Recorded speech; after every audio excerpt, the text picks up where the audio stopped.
മഹാകവി ആശാൻ എന്നീ പേരുകളിൽ അറിയപ്പെട്ട കുമാരനാശാൻ ദക്ഷിണേന്ത്യയിലെ കേരളത്തിലെ ത്രിമൂർത്തി കവികളിൽ ഒരാളായിരുന്നു. അദ്ദേഹം ഒരു തത്വചിന്തകൻ, സാമൂഹിക പരിഷ്കർത്താവ്, ശ്രീനാരായണ ഗുരുവിൻ്റെ ശിഷ്യൻ എന്നീ നിലകളിലും പ്രശസ്തനായിരുന്നു. 20ാം നൂറ്റാണ്ടിൻ്റെ ആദ്യപാദത്തിൽ കുമാരനാശാൻ മലയാള കവിതയിൽ ഒരു വിപ്ലവം ആരംഭിച്ചു.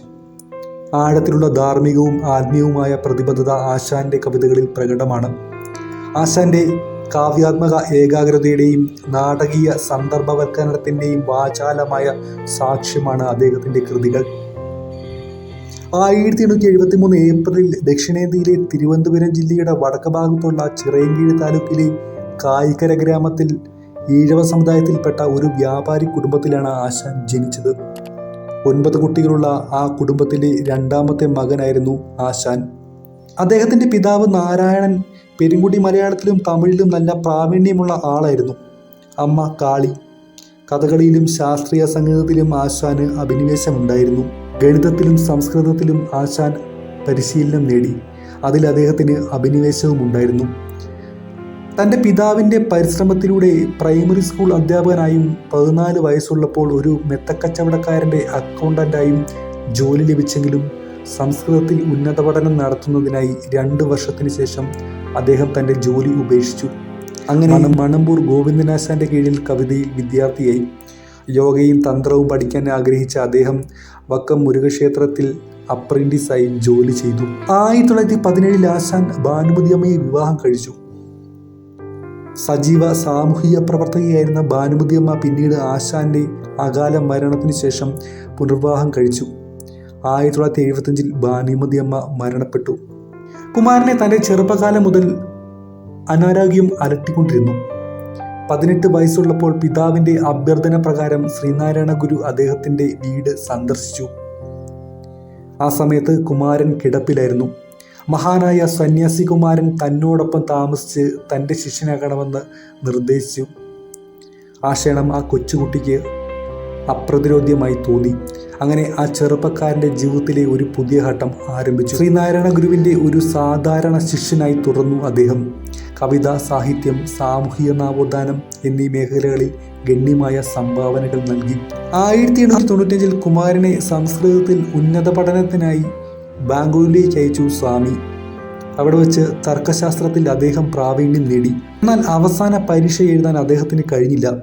ബാംഗ്ലൂർ വിട്ട് അദ്ദേഹം മദ്രാസിലെത്തി. ഒരു ചെറിയ താമസത്തിന് ശേഷം സംസ്കൃത കോളേജിൽ ചേരാൻ കൽക്കട്ടയിലേക്ക് പോയി.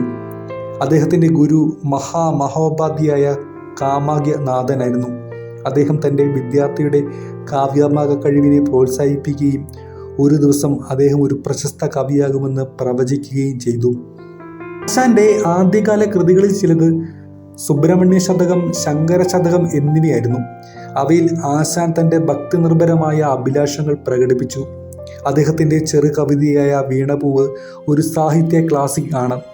അത് മലയാള സാഹിത്യത്തിൽ ഒരു പുതിയ പ്രസ്ഥാനത്തിന് വഴിയൊരുക്കി. അദ്ദേഹത്തിൻ്റെ സമകാലികനും സുഹൃത്തും പ്രശസ്ത വ്യാകരണജ്ഞനുമായ AR രാജരാജവർമ്മയുടെ മരണത്തിൽ അദ്ദേഹത്തിൻ്റെ വിലാപകാവ്യമായ പ്രരോദനം ദുഃഖിക്കുന്നു. നളിനി, ലീല, കരുണ, ചണ്ഡാലഭിഷുകി തുടങ്ങിയ അദ്ദേഹത്തിൻ്റെ ഖണ്ഡകാവ്യങ്ങൾ നിരൂപക പ്രശംസയും പ്രശസ്തിയും നേടി. ചിന്താവിഷ്ടയായ സീതയിൽ അദ്ദേഹം തൻ്റെ കാവ്യാത്മക കലാപാരമായ കഴിവ് പ്രകടിപ്പിക്കുന്നു. അതേസമയം ദുരവസ്ഥയിൽ ഫ്യൂഡലിസം, യാഥാസ്ഥിതിക ജാതീയത എന്നിവ സൃഷ്ടിച്ച തടസ്സങ്ങളെ അദ്ദേഹം ക്ഷമയോടെയും സമർത്ഥമായും പൊളിച്ചു മാറ്റുകയും ഒരു ജാതി, ഒരു മതം, ഒരു ദൈവം, മനുഷ്യനെ എന്ന ഗുരുവിൻ്റെ ആജ്ഞ പൂർത്തീകരിക്കുകയും ചെയ്തു. എഡ്വിൻ അർണോൾഡിൻ്റെ ലെറ്റ് ഓഫ് ഏഷ്യയിൽ നിന്ന് പ്രചോദനം ഉൾക്കൊണ്ട് അദ്ദേഹം ബുദ്ധചരിതം എന്ന ഇതിഹാസ കാവ്യം എഴുതി. ദുരവസ്ഥയിലായിരിക്കുമ്പോൾ ജാതി വ്യത്യാസങ്ങൾക്കെതിരെ പോരാടുന്നതിനുള്ള തൻ്റെ വിപ്ലവകരമായ തീക്ഷ്ണത അദ്ദേഹം പ്രകടിപ്പിച്ചു. മറ്റു ചില കാവ്യകൃതികൾക്ക് വ്യത്യസ്തമായ ഒരു ഹിന്ദു ബുദ്ധമത ചായ്വുണ്ടായിരുന്നു. 1924 ജനുവരിയിൽ ആലപ്പുഴയിൽ ഒരു ചടങ്ങിൽ പങ്കെടുത്ത് കൊല്ലത്തേക്ക് മടങ്ങുമ്പോൾ തൻ്റെ 51ാം വയസ്സിൽ ഒരു ബോട്ടപകടത്തിൽ അദ്ദേഹം മരണപ്പെട്ടു. ആ ബോട്ടപകടത്തിൽ അതിലുണ്ടായിരുന്ന എല്ലാവരും മുങ്ങി മരിച്ചിരുന്നു. മഹാകാവ്യം എഴുതാതെ തന്നെ മഹാകവിയായ മലയാളത്തിലെ ഏക കവിയാണ് കുമാരനാശാൻ. സൗന്ദര്യലഹരി, വീണപൂവ്, ഒരു സിംഹപ്രസവം, നളിനി, ശ്രീബുദ്ധചരിതം, പ്രരോദനം, ചിന്താവിഷ്ടയായ സീത, ദുരവസ്ഥ തുടങ്ങിയവയാണ് അദ്ദേഹത്തിൻ്റെ ചില കൃതികൾ.